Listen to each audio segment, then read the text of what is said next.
अस्सलामुअलैकुम, मेरा नाम है बाबर अली हाशमी। आप देख रहे हैं क्रिप्टो 1.0। क्रिप्टो मार्केट का एनालिसिस करते हैं। बिटकॉइन और अथीरियम के बारे में बात करेंगे। बाकी मार्केट के कुछ कॉइन्स के बारे में बात करेंगे। तो वीडियो को एंड तक देखें, मार्केट का मुकम्मल जायज़ा आपको मिल जाएगा कि किस तरह से हमने अगला कदम उठाना है। सबसे पहले हम बात करते हैं S&P 500 इंडेक्स की। इसका मार्केट के ऊपर एक बहुत बड़ा असर होता है, इसलिए हम इसको भी डिस्कस करते रहते हैं।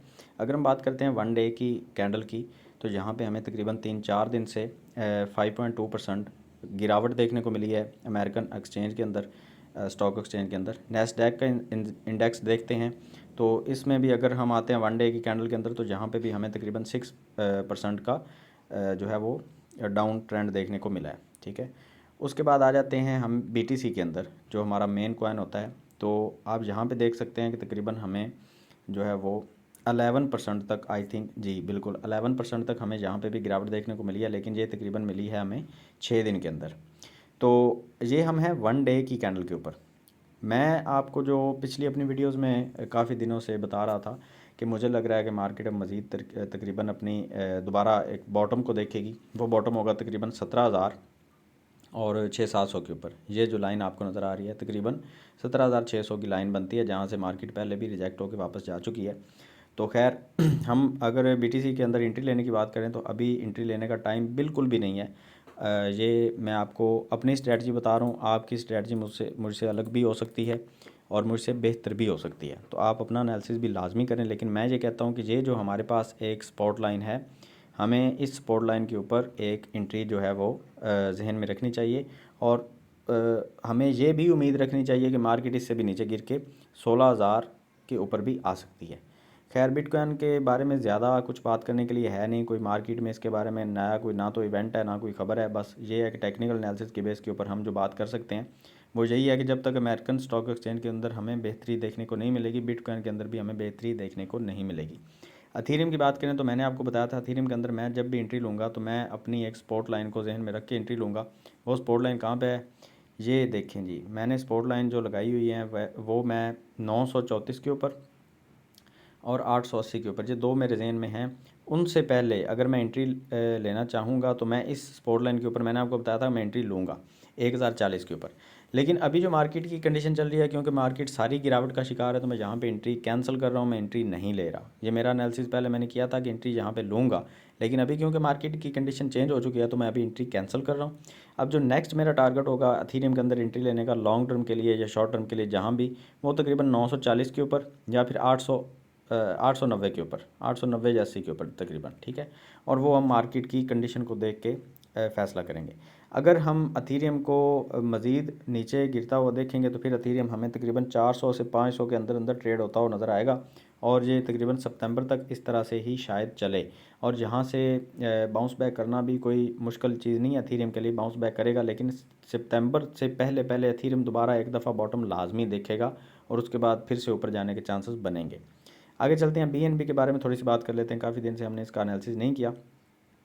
BNB भी हमें अभी नीचे को देखने को ही मिल रहा है, तो आप अगर BNB के अंदर एंट्री लेना चाहते हैं तो आप एंट्री ले सकते हैं। यहाँ पे आप जहाँ पे एंट्री ले सकते हैं, कहाँ पे आपने एंट्री लेनी है जी, 208 के ऊपर हमारे पास एक स्पॉट लाइन है, और उसके बाद जो स्पॉट लाइन हमारी बनेगी वो तकरीबन बनेगी 180 के ऊपर तकरीबन। ठीक है, यहाँ पे हम एक लाइन लगा देते हैं ताकि आपको अच्छे तरीके से आइडिया हो जाए। तो हम यहाँ पे एक स्पॉट लाइन लगा देते हैं।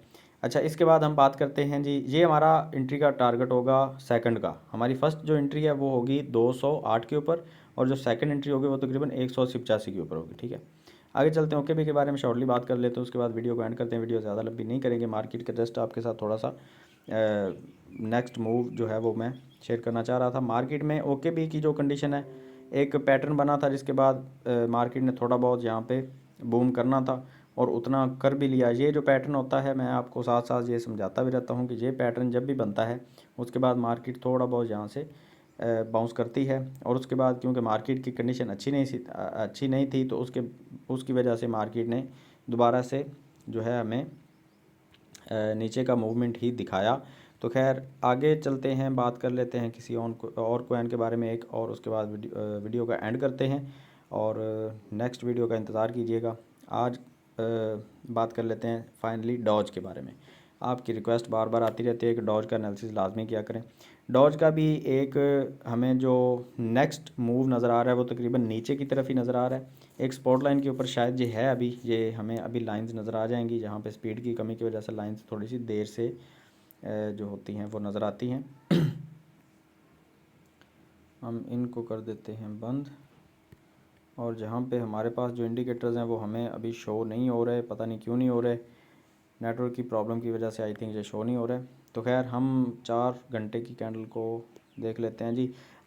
डॉज के अंदर अगर आपने एंट्री लेनी है तो आपके पास एक अभी टाइम है एंट्री लेने का, लेकिन थोड़ा सा वेट कर लेंगे तो मज़ीद आपके लिए बेटर होगा। मज़ीद वेट करेंगे तो आपका जो एंट्री का बनेगा टारगेट वो 0.057 के ऊपर बनेगा। अगर उससे भी नीचे डॉज जाता है तो सेकंड जो हमारी एंट्री होगी वो 0.050 होगी। अभी क्योंकि 65 के ऊपर चल रही है मार्केट, तो यहाँ पे एंट्री लेना मेरे ख्याल से इतना ज़्यादा मुनासिब नहीं होगा, क्योंकि मार्केट हमें फ़िलहाल नीचे की तरफ जाती हुई नज़र आ रही है। थोड़ा बहुत यहाँ से मार्केट जो है वो बूम दिखा सकती है। वो कैसे? क्योंकि एक पैटर्न बन रहा है हमें, ये जो फैलिंग वेज बनता है इसके बाद मार्केट थोड़ा बहुत बूम करती है, उसके बाद मार्केट दोबारा से नीचे ही आएगी। तो खैर जैसे ही कोई अच्छी खबर आएगी मार्केट में मैं आपके साथ लाजमी शेयर करूँगा। अगर एनालिसिस आपको पसंद आया तो आप वीडियो को लाइक करें, शेयर करें अपने किसी न किसी दोस्त के साथ। मिलते हैं नेक्स्ट वीडियो में, तो हम याद रखिएगा। अल्लाह हाफ़िज़।